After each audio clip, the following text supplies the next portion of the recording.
No silêncio do meu ser, penso em minhas dificuldades, nas coisas que me incomodam e fico triste. Mas a figura do meigo Mestre Jesus surge e acalma meu coração. Seus olhos me mostram paisagens de encantos mil. Então lembro de Deus, Pai Criador, e como filho emocionado, agradeço por esta vida e digo, Pai, obrigado por existir, porque creio em Ti.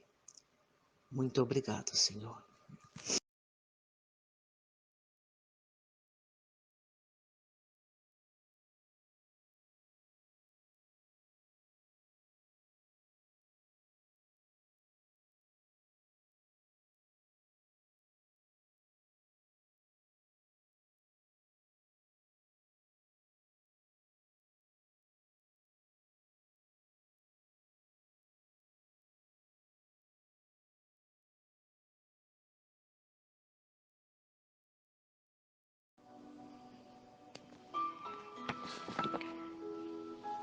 Boa noite, irmãos.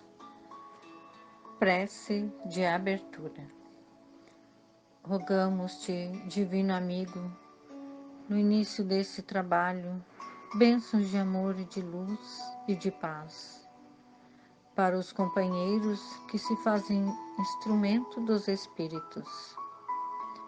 Faze com que todos eles, conscientizados da importância de sua obra mediúnica, que lhes entregaste por acréscimo de bondade. Vejo em ti, Senhor, o espelho em que devem refletir-se seus pensamentos, atos e palavras, como servidores de tua causa. Ajuda-os, Jesus, no sentido de que considerem teu coração compassivo e misericordioso por manancial de onde fluem as bênçãos do teu e nosso Pai. Orienta os benfeitores de todos os tempos para que façam do mediunismo, onde estiverem e com quem estiverem, um exemplo constante de amor ao próximo. Sustenta-o, Senhor, da compaixão nos momentos incertos, quando, incompreendidos e caluniados, sentirem o desfalecimento das energias, não permitindo que o fantasma da dúvida e do medo lhes invada os redutos do coração. Ampara-os nesses momentos para que não abandonem a trincheira das experimentações acerbas, mas necessárias, de maneira que, sob a tua proteção, possam alcançar, no grande porvir, a coroa do triunfo, na missão cumprida.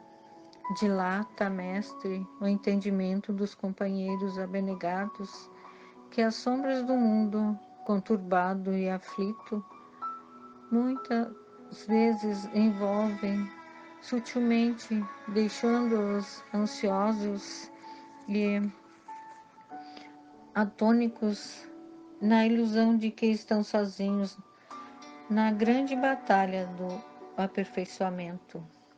Faze-os compreender, celeste amigo, que nunca te ausentaste do coração do mundo, especialmente das almas que lutam, sofrem e realizam em teu nome o melhor em favor dos pequeninos da estrada, os preferidos do teu carinho.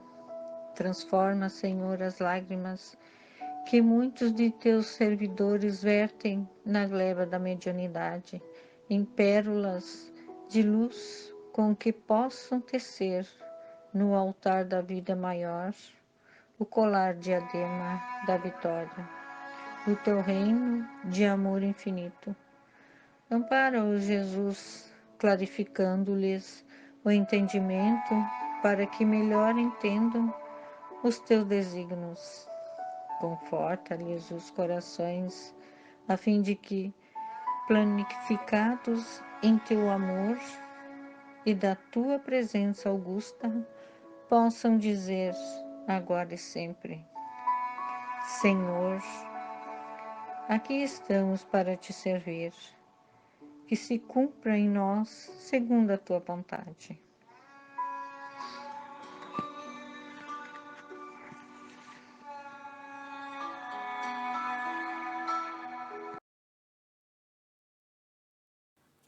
Superiores e inferiores. A autoridade, assim como a fortuna, é uma delegação de responsabilidade, e aquele que dela foi investido terá contas a prestar. Não acrediteis que ela lhe tenha sido dada para proporcionar o vão prazer de comandar. Nem tampouco, como creem erroneamente a maioria dos poderosos da terra, como um direito, uma propriedade. A despeito dessas pretensões, Deus lhe prova que ela não é nenhuma nem outra, tanto que ele a toma quando quer. Se fosse um privilégio ligado à pessoa, ser-lhe-ia inalienável. Ninguém pode, portanto, dizer que uma coisa lhe pertence quando pode ser tirada dele, sem seu consentimento. Deus dá autoridade como missão ou prova, quando isso lhe convém, e da mesma maneira toma. Seja quem for o depositário da autoridade, em qualquer extensão que ela abranja, desde o Senhor sobre seu servidor até o soberano sobre seu povo, ele nunca deve dissimular o fato de ser encarregado de almas.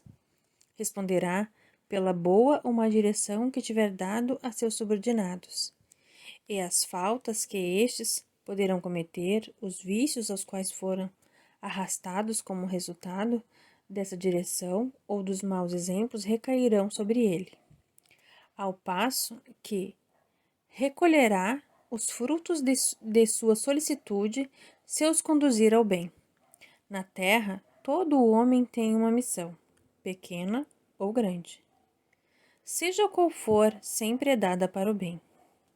Portanto, desviá-la de seu princípio seria falhar com essa missão. Se Deus pergunta ao rico: que fizeste da fortuna que devia ser em tuas mãos uma fonte, derramando a fecundidade ao seu redor?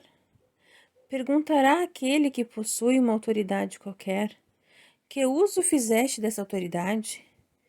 Que mal impedistes? Que progresso fizestes que desenvolvessem? Se te dei subordinados, não era para fazer deles escravos da tua vontade, nem instrumentos dóceis de teus caprichos, ou de tua cupidez. Eu te fiz forte e te confiei fracos para que os sustentassem e os ajudassem a subir até mim. O superior, que está compenetrado nas palavras do Cristo, não menospreza nenhum daqueles que estão abaixo dele, porque sabe que as distinções sociais não determinam suas posições perante Deus. O Espiritismo ensina-lhe que se hoje eles o obedecem, podem tê-lo comandado anteriormente ou poderão comandá-lo mais tarde, e então ele será tratado como os tiver tratado a seu turno. Seu superior tem deveres a cumprir, o inferior também os tem, por sua vez, e que não são menos sagrados. Se esse último é espírita, sua consciência dir-lhe-á melhor, ainda que ele não está dispensado de deveres, mesmo quando seu chefe não tiver cumprido os seus, pois sabe que não se deve pagar o mal com o mal, e que as faltas de um não autorizam as faltas de outro. Se sofre com a sua posição, disse a si mesmo que certamente a merece, porque ele mesmo talvez tenha abusado de sua autoridade no passado e deve suportar por sua vez pelos inconvenientes que fez outros sofrerem. E, se é forçado a suportar essa posição por não encontrar uma melhor, o Espiritismo ensina-lhe resignar-se com ela, como se fora uma prova para a humildade, necessária a seu adiantamento. Sua crença o guia em sua conduta, age como gostaria que seus subordinados agissem com ele, se fosse ele o chefe. Por isso mesmo, é mais escrupuloso no cumprimento de suas obrigações, pois compreende que toda negligência no trabalho que lhe é confiado é um prejuízo para quem o remunera e a quem deve seu tempo e seus cuidados. Em uma palavra, ele é impelido pelo sentimento do dever, que sua fé lhe dá, e pela certeza de que todo desvio do caminho reto é uma dívida que cedo ou tarde precisará pagar. François Nicolas Madeleine Card-Morlatt, Paris, 1863.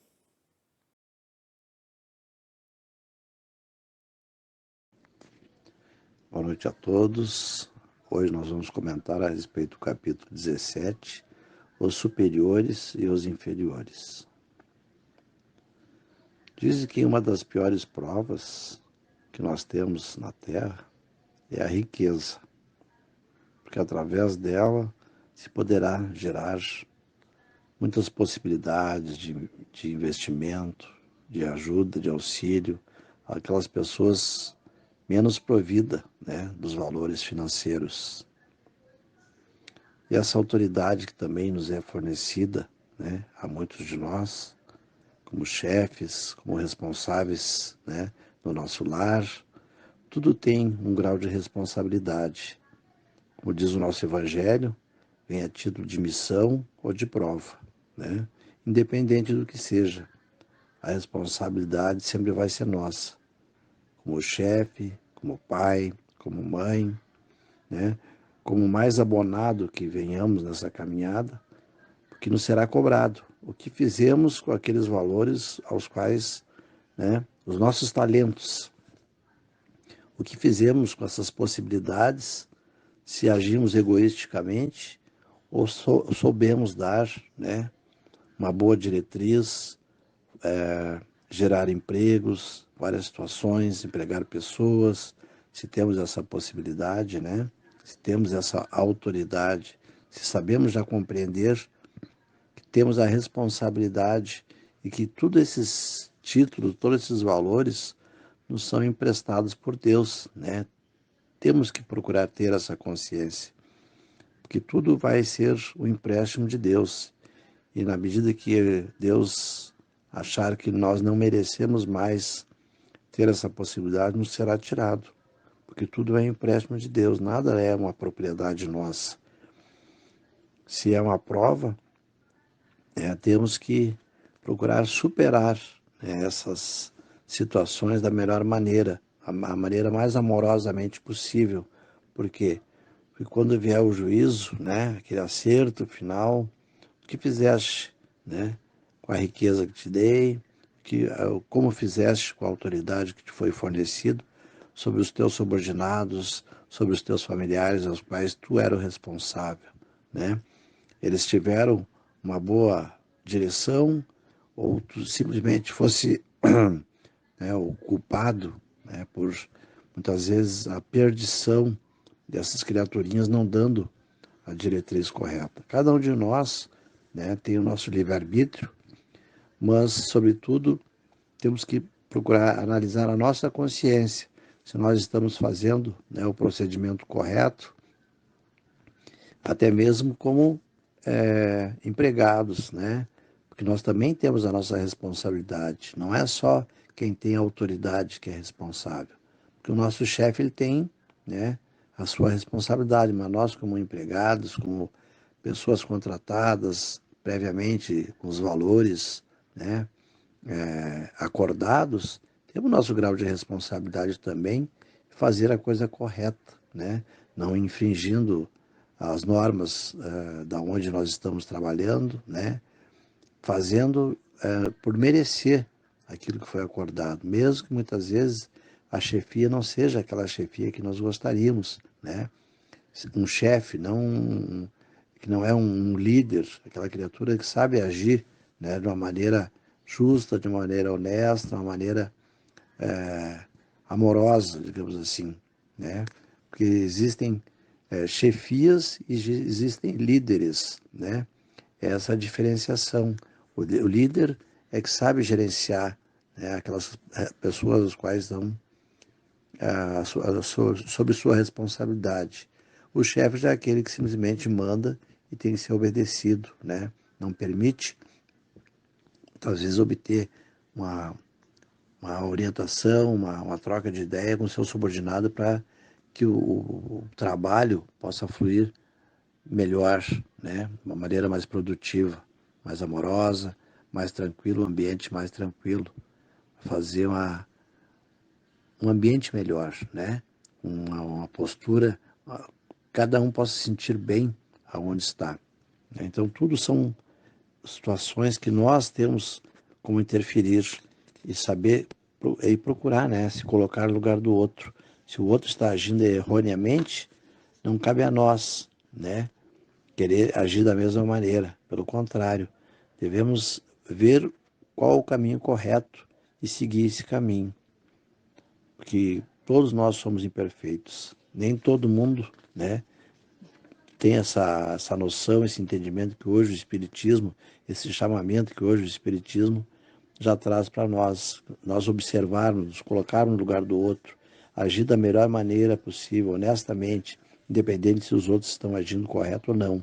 Que cada um de nós, né, façamos a nossa parte. Porque nós temos a responsabilidade sobre nós e sobre aqueles nos quais nós temos autoridade também. Tá bom, meus irmãos? Uma boa noite a todos e que assim seja.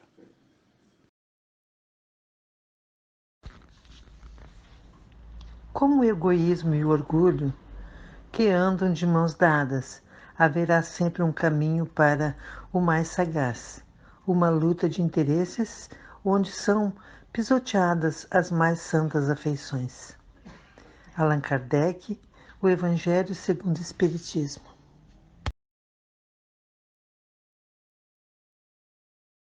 Que diferenças podem existir entre a autoridade e a pessoa que manda? As diferenças residem nas diversas maneiras como a autoridade é exercida. Essas maneiras de que falamos vão determinar as qualidades de modo de exercer a autoridade e, ao mesmo tempo, construir a legitimidade da autoridade exercida por alguém. O uso do autoritarismo é apenas um modo de exercer autoridade. E podemos dizer que o modo ruim ou desqualificado de uma pessoa em posição de comando ou de liderança, atribuindo-se ao título de dono da verdade. Alexandre Herculano disse que o princípio da autoridade, considerado como critério único e exclusivo da verdade, e não mesmo falso, que o da razão, da consciência ou de qualquer outro, tomado do mesmo exclusivamente, a posição de mando, não confere à pessoa a condição idônea, nem torna-a verdadeira nos seus atos.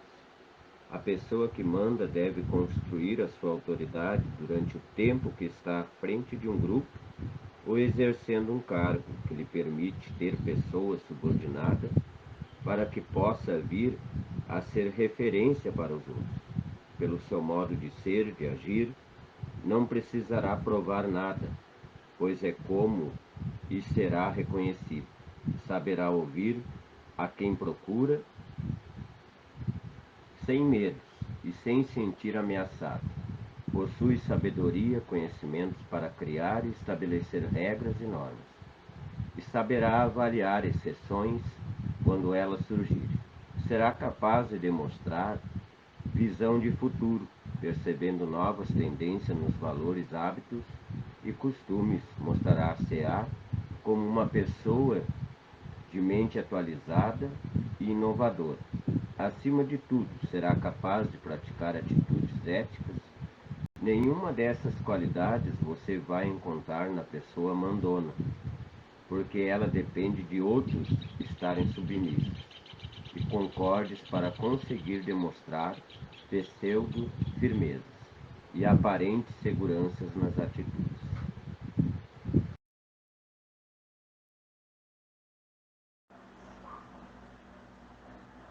O Livro dos Espíritos. Pergunta 274. As diferentes ordens de espíritos estabelecem entre elas mesmas uma hierarquia de poder. Há entre elas subordinação e autoridade? Resposta: sim, e muito grande. Os espíritos têm uns sobre os outros uma autoridade relacionada com a sua superioridade, que exercem por uma ascendência moral irresistível. Pergunta 275. O poder e a consideração que o homem desfrutou sobre a terra dão-lhe supremacia no mundo dos espíritos? Resposta: não, porque os pequenos serão elevados e os grandes rebaixados. Lê os Salmos. Pergunta 275A. Como devemos entender essa elevação e esse rebaixamento? Resposta: não sabes que os espíritos pertencem a diferentes ordens segundo seus méritos? Pois bem, o maior da terra pode estar na última categoria entre os espíritos, ao passo que o seu servidor estará na primeira. Compreendes isto? Não disse Jesus: aquele que se humilhar será elevado, e a quem se elevar será humilhado? Pergunta 578.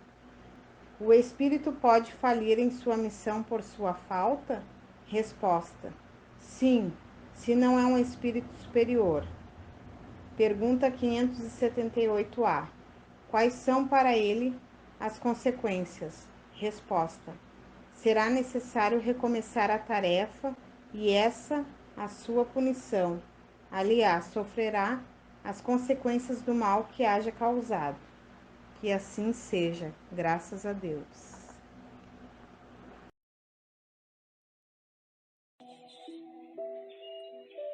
Todo aquele que se humilhar será elevado, e todo aquele que se elevar será humilhado. Quer dizer, a verdadeira autoridade vem do grau elevado de moralidade que a criatura possui. Não basta ser talentosa. Em muitos exemplos, as falências espirituais das criaturas talentosas acontecem apesar das conquistas prévias indiscutíveis em determinada área.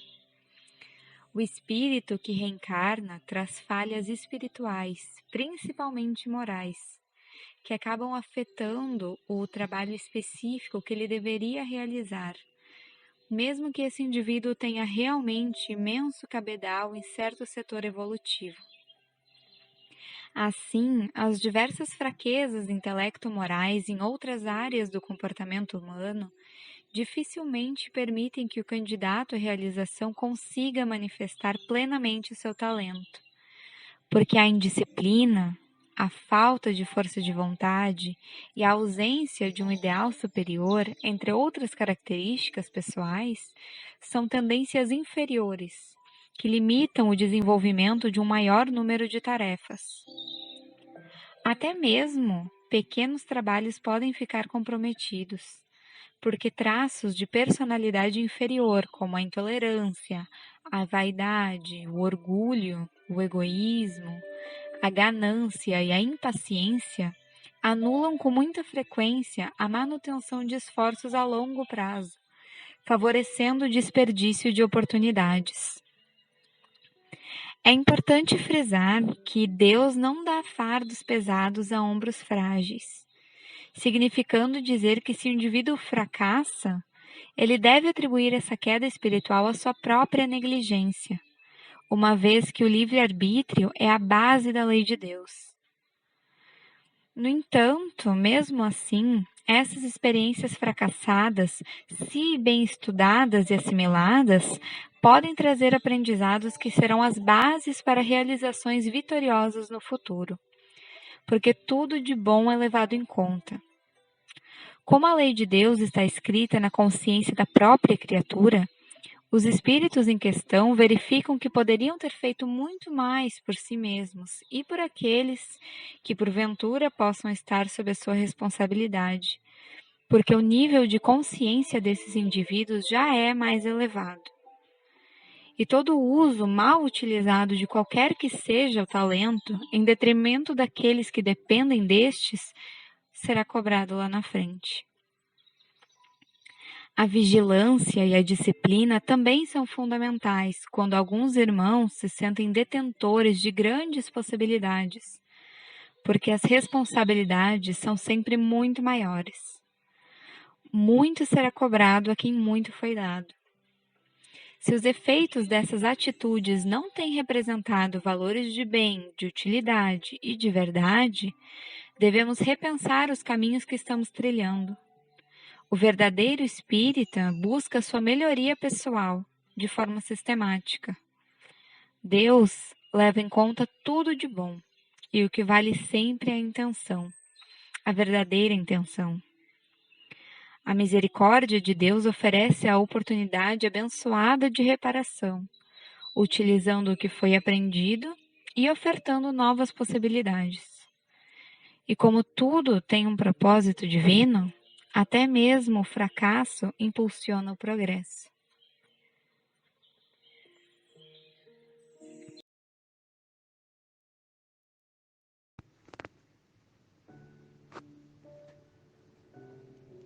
Desejamos neste momento que Deus, Jesus Cristo, Maria de Nazaré e suas falanges abençoem a todos os suicidas, a todos que alimentam essa ideia e a todos os que sofrem. Raízes de amargura existirão sempre no coração humano, aqui e ali, como sementes de plantas inúteis ou venenosas, estão no seio de qualquer campo. Contudo, tanto quanto é preciso expulsar a erva daninha para que haja colheita nobre e farta, é indispensável releger ao esquecimento os problemas superados e as provocações vencidas, para que reminiscências destruidoras não brotem no solo da alma, produzindo os frutos azedos das palavras e das ações infelizes. Mãos prestimosas arrancarão o escalacho em torno da lavoura, nascente, e atitudes valorosas devem extirpar do espírito as recordações amargas, suscetíveis de perturbar o caminho. Se alguém te trouxe dano ou se alguém te feriu, pensa nos danos e nas feridas que terás causado a outrem, muitas vezes sem perceber. E tanto quanto estima ser desculpado, perdoa. Perdoa também sem qualquer restrição. Observa a sabedoria de Deus na esfera da natureza. A fonte dissolve os detritos que lhe arrojam. A luz não faz coleção de sombras. Caminha alegremente e constrói para o bem, porque só o bem permanecerá. Seja qual for a dor que haja sofrido, lembra-te de que tudo amanhã será melhor, se não engarrafares fel ou vinagre no coração. Chico Xavier, Emmanuel.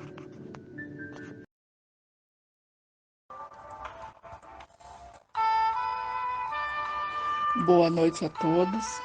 Hoje eu vou fazer a leitura do trecho do livro Depois da Morte, o autor Leon Denis. De todos os males, o orgulho é o mais terrível, pois deixa em sua passagem o germe de quase todos os vícios. É uma hidra monstruosa, sempre a procriar, e cuja prole é bastante numerosa. Desde que penetra as almas, como se fossem praças conquistadas, ele de tudo se assenhoreia, instala-se à vontade e fortifica-se até se tornar inexpugnável.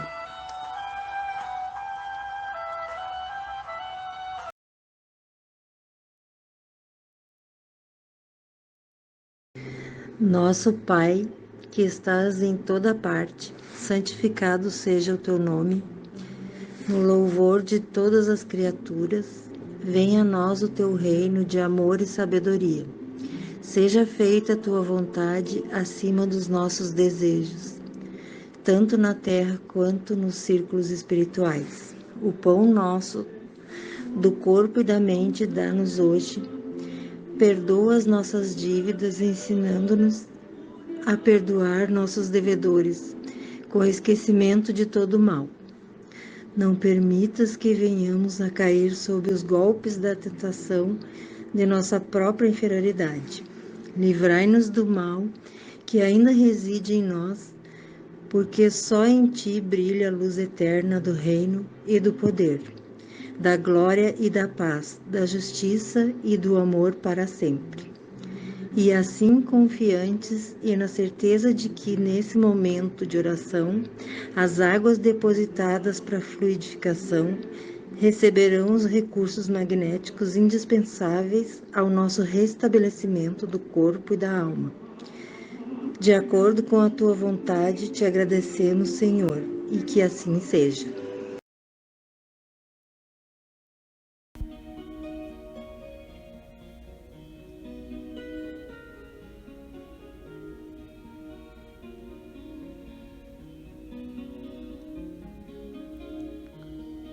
A idolatria, a admiração exagerada por alguém, velha tendência humana, é um perigo para quem a cultiva. Costuma neutralizar a razão, induzindo exageros e desajustes variados. Exemplo típico está no comportamento de determinados segmentos da população alemã em relação a Adolf Hitler. Seus simpatizantes viam nele o líder carismático, capaz de feitos heróicos, sem perceber os abismos em que ele estava precipitando a nação. A todos contaminava com a sua pretensão visionária de edificar um grandioso império ariano que governaria o mundo por 1000 anos. A idolatria é um perigo maior para quem é objeto dela.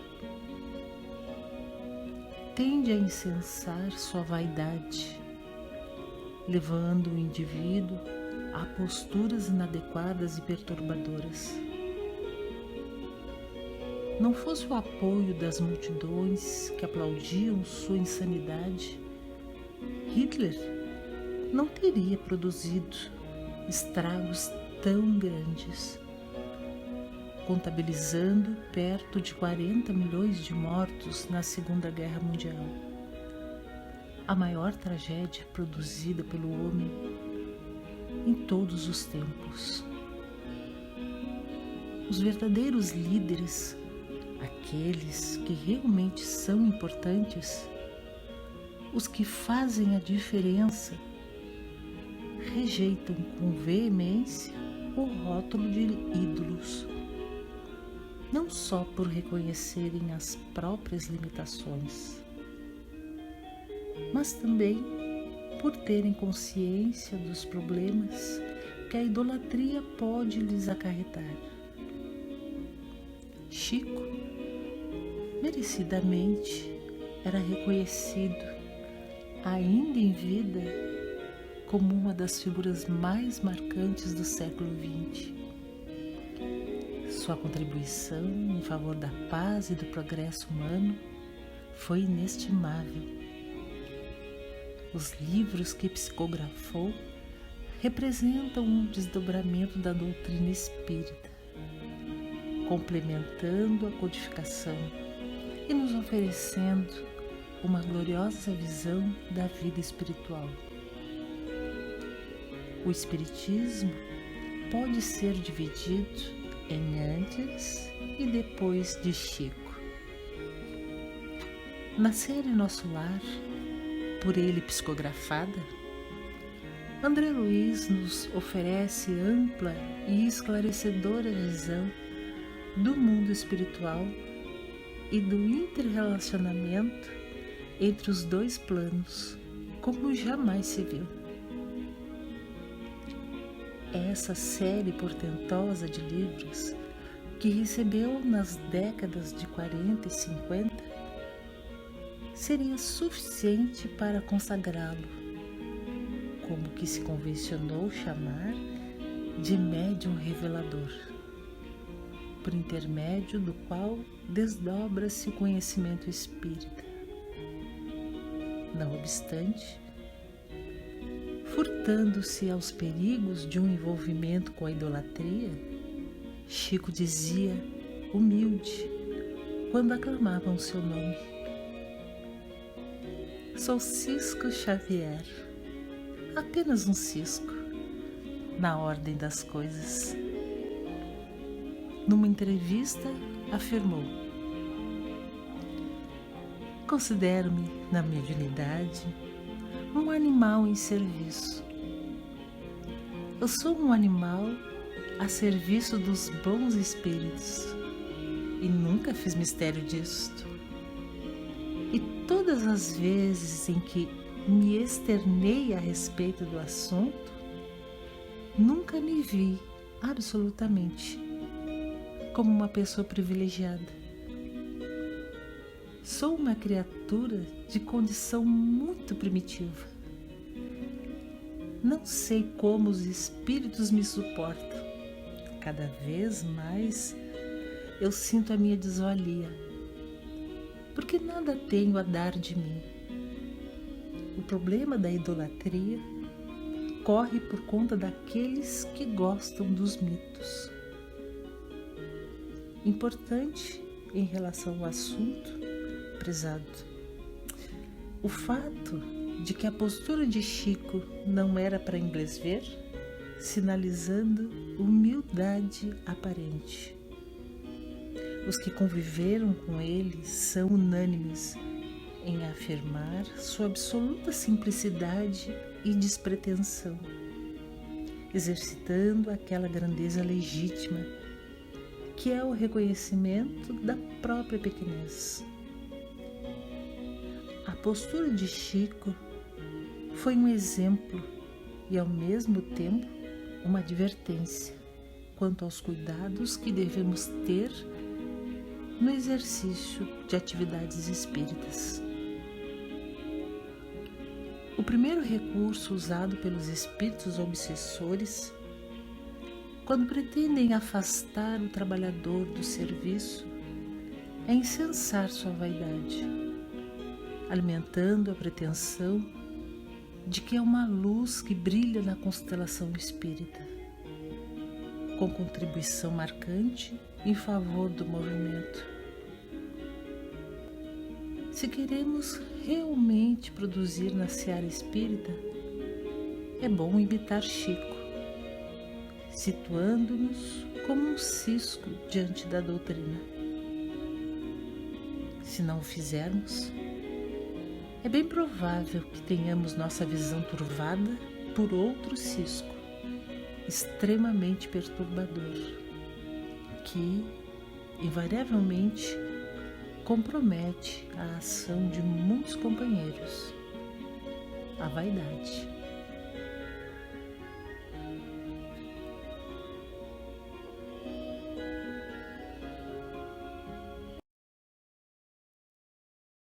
Eu sei, Senhor, que as dificuldades são inevitáveis.